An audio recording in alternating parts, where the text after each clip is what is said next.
নমস্কার। স্বপ্ন পূরণ ওয়ে টু সাকসেস সকলকে স্বাগত। শুরু করছি আজকের প্রস্তুতি। আজকের প্রস্তুতির বিষয় হলো ভারতের ভূগোল। ভারতের ভূগোলের প্রাথমিক পর্ব নিয়ে আমরা শুরু করছি আজকের প্রস্তুতি। আজকের প্রথম প্রশ্ন, ভারতের দক্ষিণতম বিন্দুর নাম কি? ভারতের দক্ষিণতম বিন্দুর নাম কি? এটা খুবই একটা গুরুত্বপূর্ণ প্রশ্ন। Option A Kanyakumari, option B Port Blair, option C Indira Point, option D Madurai. কোনটা ভারতের দক্ষিণতম বিন্দু?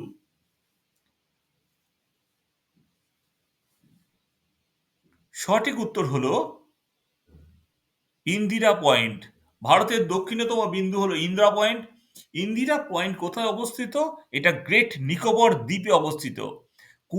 কন্যাকুমারী, অনেকে হয়তো ভাবে কন্যাকুমারী হলো ভারতের মূল ভূখণ্ডের দক্ষিণতম বিন্দু, যা কেপ ক্যামোরিন নামেও পরিচিত। পরের প্রশ্ন, ভারতের প্রমাণ সময়ের দ্রাঘিমা কত? অর্থাৎ কত ডিগ্রি দ্রাঘিমা ধরে ভারতের প্রমাণ সময় নির্ধারণ করা হয়? Option A 88.5 degree, option B 82.5 degree, option C 80.5 degree, option D 85.5 degree. এর মধ্যে কোনটা ভারতের প্রমাণ সময়ের দ্রাঘিমা? সঠিক উত্তর হলো 82.5 ডিগ্রি। ভারতের প্রমাণ সময় বা ইন্ডিয়া স্ট্যান্ডার্ড টাইম দ্রাঘিমাংশ হচ্ছে 82.5 ডিগ্রি। এর উপর ভিত্তি করে যা উত্তর প্রদেশের এলাহাবাদের কাছে মির্জাপুরের মধ্য দিয়ে যায় এবং গ্রিনিচের গড় সময় থেকে 5 ঘন্টা 30 মিনিট এগিয়ে। ভারতের সময় গ্রিনিচের যে সময় তার থেকে 5 ঘন্টা 30 মিনিট এগিয়ে। পরের প্রশ্ন, বিশ্বের মোট জনসংখ্যার কত শতাংশ ভারতে বাস করে? বিশ্বের মোট জনসংখ্যার কত শতাংশ ভারতে বাস করে?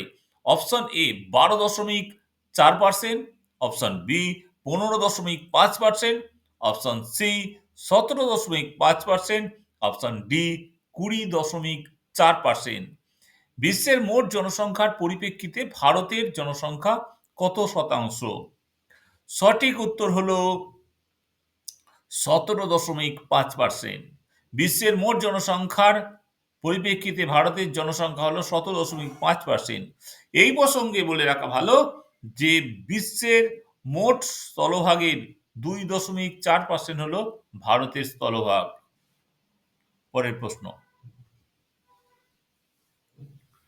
ভারতের ভূখণ্ডের কত শতাংশ মালভূমি এলাকা?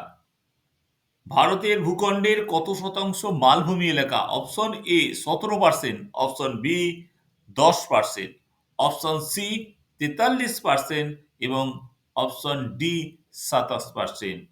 ভারতের ভূখণ্ডের কত শতাংশ মালভূমি, অর্থাৎ কতটা পরিমাণ এলাকা মালভূমি বিস্তৃত সেটা বলতে হবে। সেটা সঠিক উত্তর হলো 27%। সমভূমি আছে 43%, আর মালভূমি 27% বলা হয়েছে, পার্বত্য হচ্ছে 18%। পরের প্রশ্ন, ভারতকে শ্রীলঙ্কা থেকে আলাদা করেছে কোন প্রণালী? ভারতকে শ্রীলঙ্কা থেকে আলাদা করেছে কোন প্রণালী? ভারত আর শ্রীলঙ্কার মাঝে যেটা আছে সেটা কি? অপশন এ জিব্রাল্টার প্রণালী, অপশন বি পক প্রণালী, অপশন সি বেরিং প্রণালী, অপশন ডি ম্যাজেনাল প্রণালী। ভারতকে শ্রীলঙ্কা থেকে আলাদা করেছে কোন প্রণালী? ভারত এবং শ্রীলঙ্কার মধ্যে অবস্থিত কোনটা? সঠিক উত্তর হলো পক প্রণালী। পক প্রণালী ভারত ও শ্রীলঙ্কাকে বিচ্ছিন্ন করেছে। মান্নান উপসাগর যেটা সেখানে অবস্থিত পক প্রণালী, এটা আদম সেতু এখানেই আছে।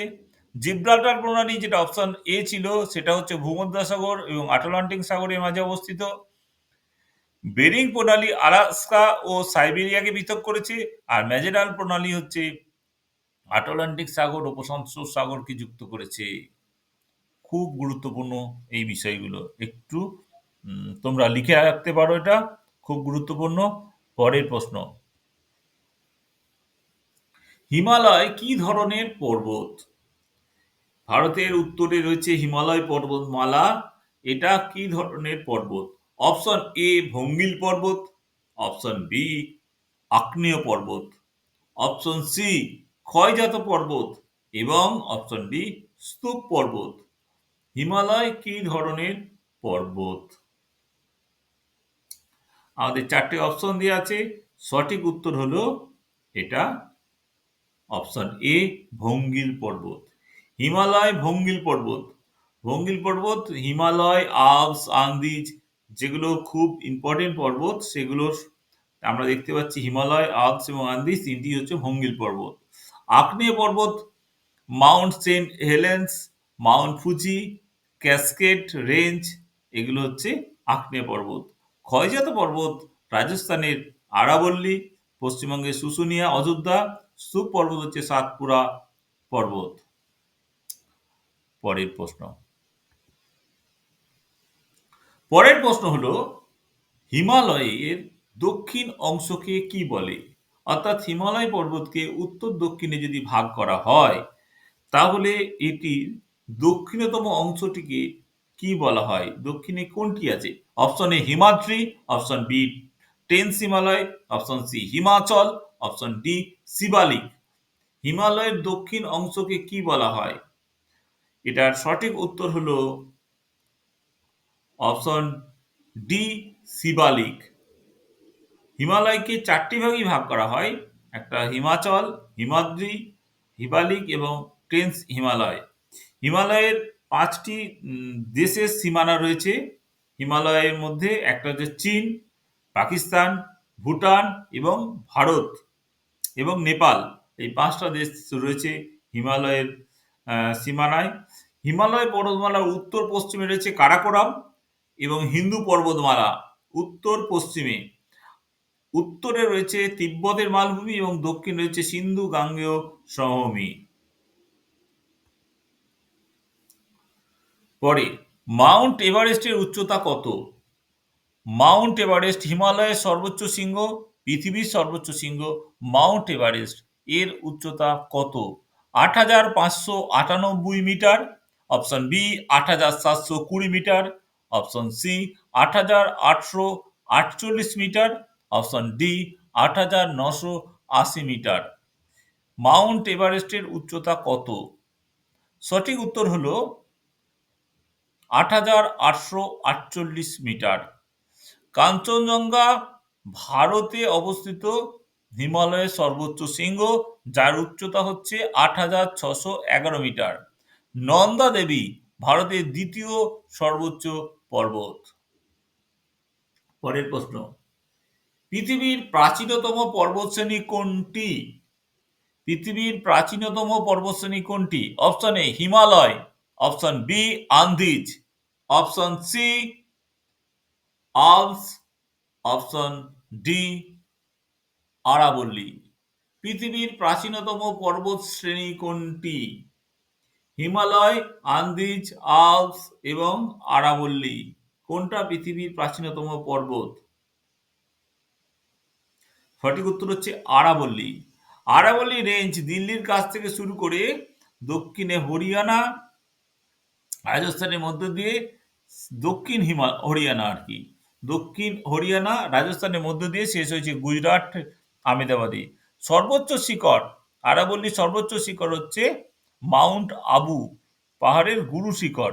এটা ১৭২২ মিটার, যেটা ফুটে হচ্ছে ৫৬৫০ ফুট। পরের প্রশ্ন, ধূপগড় কোন পর্বতের সর্বোচ্চ শৃঙ্গ? ধূপগড় কোন পর্বতের সর্বোচ্চ শৃঙ্গ? Option A Satpura, option B Paschim Ghat, option C Nilgiri, option D হলো আরাবল্লী। ধূপগড় কোন পর্বতের সর্বোচ্চ শৃঙ্গ? অপশন এ ছিল সাতপুরা, বি পশ্চিমঘাট, সি নীলগিরি, ডি আরাবল্লী। সঠিক উত্তর হলো সাতপুরা। সাতপুরা সর্বোচ্চ শৃঙ্গ হচ্ছে ধূপগড়। পশ্চিমঘাটের সর্বোচ্চ শৃঙ্গ আনাইমুদি। নীলগিরির সর্বোচ্চ শৃঙ্গ হচ্ছে দোদাবেতা। আরাবল্লীর সর্বোচ্চ শৃঙ্গ গুরু শিখর। আর বিন্ধ্য পর্বতের সর্বোচ্চ শৃঙ্গ হলো বিন্ধ্যাঞ্চল।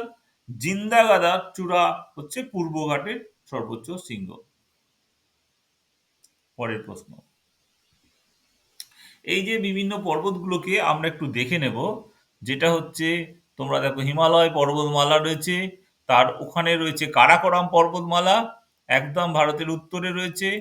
তারপরে এদিকে রয়েছে ওয়েস্টার্ন ঘাট মানে পশ্চিম ঘাট পর্বতমালা, এদিকে রয়েছে পূর্বঘাট পর্বতমালা, এবং ওখানে রয়েছে হিমালয়ে ভারতের সর্বোচ্চ শৃঙ্গ যেটা সিকিমে অবস্থিত কাঞ্চনজঙ্ঘা।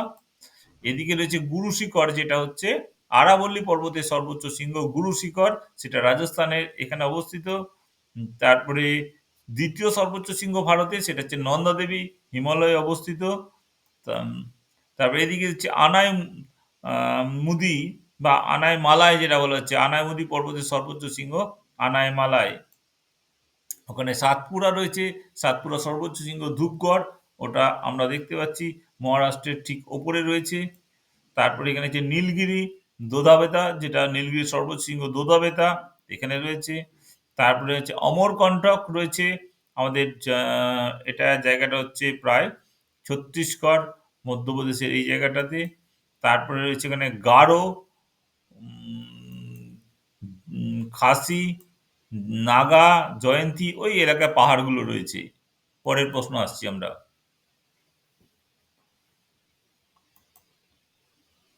এখানে আরেকটু ব্যাখ্যা করা হয়েছে, ওই পাহাড়গুলোকেই দেখানো হয়েছে। এটা একটা প্রাকৃতিক ম্যাপের মধ্যে, একটু দেখে নাও জিনিসটা, আরো একটু ক্লিয়ার হবে। প্রাকৃতিক ম্যাপে দেখানো হয়েছে, এটা আমি আর ব্যাখ্যা করছি না, তোমরা একটু থামিয়ে দেখে নেবে এই জায়গাটা। তোমরা নিজেরা এরকম প্রাকৃতিক ম্যাপ খুলে এই জিনিসগুলো দেখে নেবে। পরের প্রশ্ন, কর্কট ক্রান্তি রেখা নিচের কোন রাজ্যের মধ্য দিয়ে যায়নি? অর্থাৎ নিচে যে চারটে অপশন দিয়েছে তার মধ্যে তিনটের মধ্য দিয়ে গেছে, একটার মধ্যে দিয়ে যায়নি। কর্কট ক্রান্তি রেখা, option A Madhya Pradesh, option B Rajasthan, option C Uttar Pradesh, option D Gujarat. নিচের কোন রাজ্যের মধ্য দিয়ে যায়নি? কর্কট ক্রান্তি রেখা কোন রাজ্যের মধ্য দিয়ে যায়নি? এটা কিন্তু জেনে রাখা খুব দরকার, কোন কোন রাজ্যের মধ্য দিয়ে কর্কট ক্রান্তি রেখা গেছে। সবথেকে উত্তর হলো উত্তরপ্রদেশ। উত্তরপ্রদেশের মধ্য দিয়ে কর্কট ক্রান্তি রেখা যায়নি। কর্কট ক্রান্তি রেখা গেছে দেখে নিই আমরা, গুজরাট, রাজস্থান, মধ্যপ্রদেশ, ছত্তিশগড়, ঝাড়খণ্ড, ওয়েস্ট বেঙ্গল, ত্রিপুরা এবং মিজোরাম। বাংলাদেশের ওপারে ত্রিপুরা এবং মিজোরাম, এই দুটো রাজ্যের মধ্য দিয়ে গেছে। এই ৮টা রাজ্যের মধ্য দিয়ে কিন্তু কর্কট ক্রান্তি রেখা গেছে। দক্ষিণ ভারতের সর্বোচ্চ শৃঙ্গ কোনটি? দক্ষিণ ভারতের সর্বোচ্চ শৃঙ্গ Anai Malai, option A, option B Nilgiri, option C হচ্ছে মহেন্দ্রগিরি, অপশন ডি আনাইমুদি। দক্ষিণ ভারতের সর্বোচ্চ শৃঙ্গ কোনটা? আনাইমালাই, নীলগিরি, মহেন্দ্রগিরি আর আনাইমুদি। দক্ষিণ ভারতের সর্বোচ্চ শৃঙ্গ হচ্ছে আনাইমুদি। আনাইমুদিটা কিন্তু আনাইমালাই পাহাড়ে অবস্থিত। আনাইমুদি হলো দক্ষিণ ভারতের সর্বোচ্চ শৃঙ্গ, এর উচ্চতা হচ্ছে 2695 মিটার। পরের প্রশ্ন, নিচের কোন রাজ্যটি চীনের সীমান্তে অবস্থিত নয়? অর্থাৎ বাকি তিনটে চীনের সীমান্তে অবস্থিত। বলতে হবে কোনটা চীনের সীমান্তে অবস্থিত নয়। Option A Jammu Kashmir, option B Ladakh, option C Himachal Pradesh, option D Uttarakhand. Uttarakhand. এই চারটের মধ্যে কোনটি চীনের সীমান্তে অবস্থিত নয়, অর্থাৎ যার বাউন্ডারি চীনের সঙ্গে নেই? কোন রাজ্য ভারতের? সঠিক উত্তর হলো জম্মু কাশ্মীর। জম্মু কাশ্মীর কিন্তু চীনের সঙ্গে নেই। চীনের সঙ্গে ভারতের সীমানা আছে 3488 কিলোমিটার। যা রাজ্য পড়ছে লাদাখ, হিমাচল প্রদেশ, সিকিম, উত্তরাখণ্ড, অরুণাচল প্রদেশ, এইগুলো। অর্থাৎ লাদাখ, হিমাচল প্রদেশ, সিকিম, উত্তরাখণ্ড এবং অরুণাচল প্রদেশ। একটু ম্যাপে দেখে নাও। দেখো ওপরে আছে লাদাখ, একদম ভারতের উত্তরে। তার নিচেই আছে হিমাচল প্রদেশ, তার নিচে আছে উত্তরাখণ্ড, তারপরে নেপাল পড়ে যাচ্ছে, নেপালের পরে আছে সিকিম, সিকিম টাচ করছে, তারপরে ভুটান পড়ছে, ভুটানের পরে হচ্ছে অরুণাচল প্রদেশ। এই পুরো এলাকাটা ওপরে চীন রয়েছে। পরে পরের প্রশ্ন, প্রতিবেশী কোন দেশের সঙ্গে ভারতের সীমানা সর্বাধিক? ভারতের প্রতিবেশী দেশ যারা আছে অর্থাৎ পাকিস্তান, আফগানিস্তান, চীন, তারপরে বাংলাদেশ, এই শ্রীলঙ্কা, এই সমস্ত প্রতিবেশী দেশগুলোর মধ্যে কার সঙ্গে ভারতের সীমানা সর্বাধিক? Option A Pakistan, option B চীন, option C Bangladesh, option D Nepal. এর মধ্যে কার সঙ্গে ভারতের সীমানা সর্বাধিক? সঠিক উত্তর হচ্ছে বাংলাদেশ। বাংলাদেশের সঙ্গে ভারতের সীমানা সর্বাধিক। বাংলাদেশের সঙ্গে আছে 4096 কিমি, চীনের সঙ্গে আছে 3488 কিমি।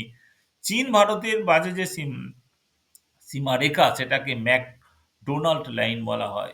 ম্যাকডোনাল্ড নয়, সরি, এটা ভুল হচ্ছে, ম্যাকমোহন লাইন বলা হয়।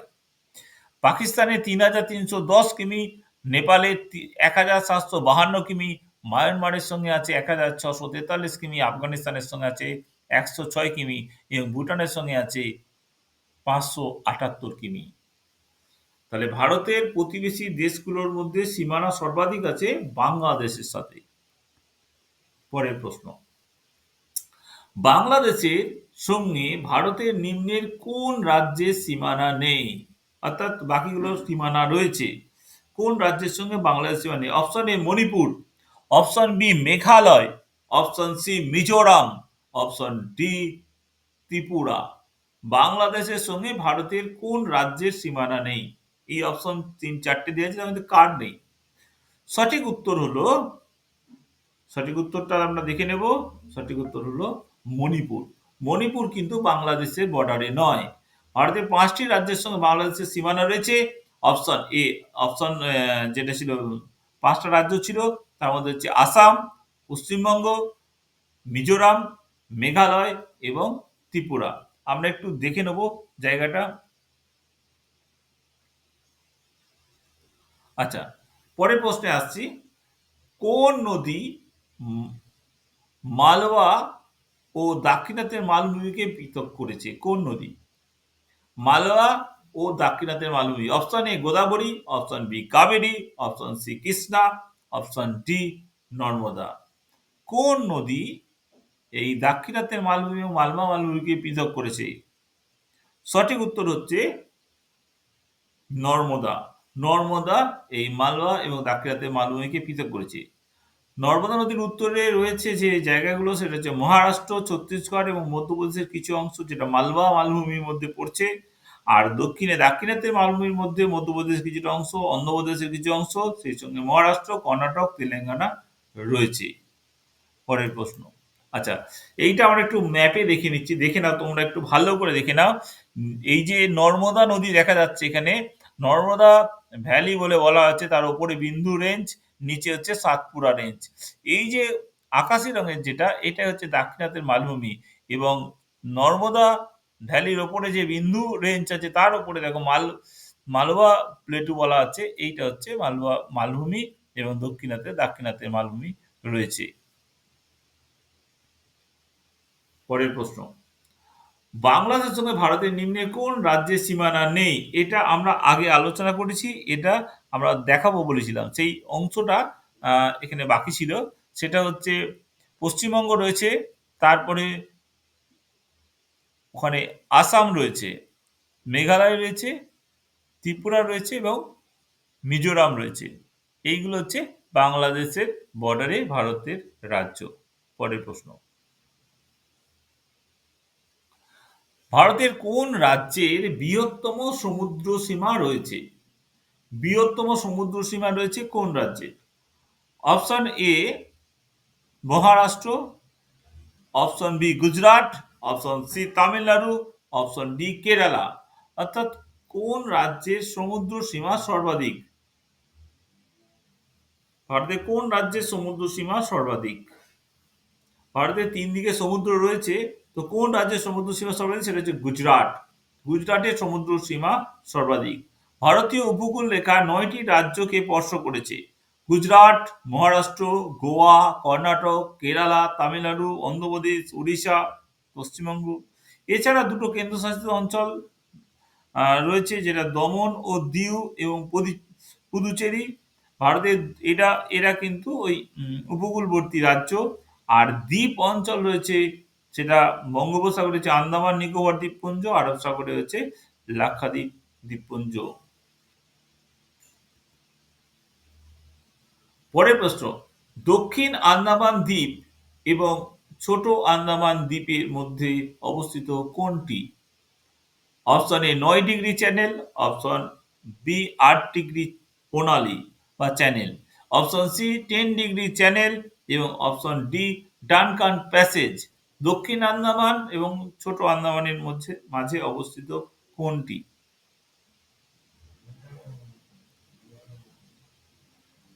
সঠিক উত্তর হচ্ছে ডানকান প্যাসেজ। ডানকান প্যাসেজ দক্ষিণ আন্দামান ও ছোট আন্দামান, 10 ডিগ্রি হচ্ছে ছোট আন্দামান, কার নিকোবর, ৯ ডিগ্রি চ্যানেল হচ্ছে মালদ্বীপ ও লাক্ষাদ্বীপ, ৮ ডিগ্রি চ্যানেল যেটা মিনিকয় এবং মালদ্বীপের মাঝে অবস্থিত। খুব গুরুত্বপূর্ণ এই প্রশ্নটা, এখান থেকে একটা কোশ্চেন পরীক্ষায় খুব আসে। পরের প্রশ্ন, আন্দামান নিকোবর দ্বীপপুঞ্জের সর্বোচ্চ শৃঙ্গ কোনটি? আন্দামান নিকোবর দ্বীপপুঞ্জের যে পাহাড়গুলো রয়েছে, তার মধ্যে সর্বোচ্চ শৃঙ্গ কোনটি? Option A saddle Peak, option B Mount Thuillier, option C Narcondam, option D Barren. Andaman Nicobar দ্বীপপুঞ্জের সর্বোচ্চ শৃঙ্গ কোনটি?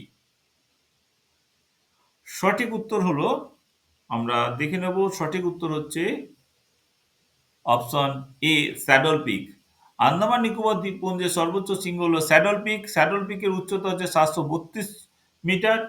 মাউন্ট থুলিয়ার একটি পর্বত, যেটা গ্রেট নিকোবর দ্বীপপুঞ্জের সর্বোচ্চ বিন্দু। ব্যারেল ভারতীয় উপমহাদেশের একমাত্র সক্রিয় আগ্নেয়গিরি। ব্যারেন। পরের প্রশ্ন, নতুন পলিগঠিত ভূমিরূপ কোনটি? এটা একটা কোশ্চেন খুব পরীক্ষায় আসছে। নতুন পলিগঠিত ভূমিরূপ আর প্রাচীন পলিগঠিত ভূমিরূপ। তাহলে নতুন পলিগঠিত ভূমিরূপ কোনটি? Option A bhangar, option B bhabar, option C khadar, option D Terai. নতুন পলিগঠিত ভূমিরূপ কি নামে পরিচিত? ভাঙর, ভাবর, খাদার, তরাই। সঠিক উত্তর হলো খাদার বা খাদর। এটা নতুন পলিগঠিত ভূমিরূপ। পুরনো পলিগঠিত ভূমিরূপ হচ্ছে ভাঙর। অপশন এটা ছিল পুরনো। এই ছিল আজকের আমাদের কোশ্চেন। তোমাদের কেমন লাগলো একটু জানিও। যদি ভালো লাগে অবশ্যই লাইক করবে। আর এই রকম ভিডিও আরো পাওয়ার জন্য অবশ্যই আমাদের চ্যানেলটাকে সাবস্ক্রাইব করে রাখবে।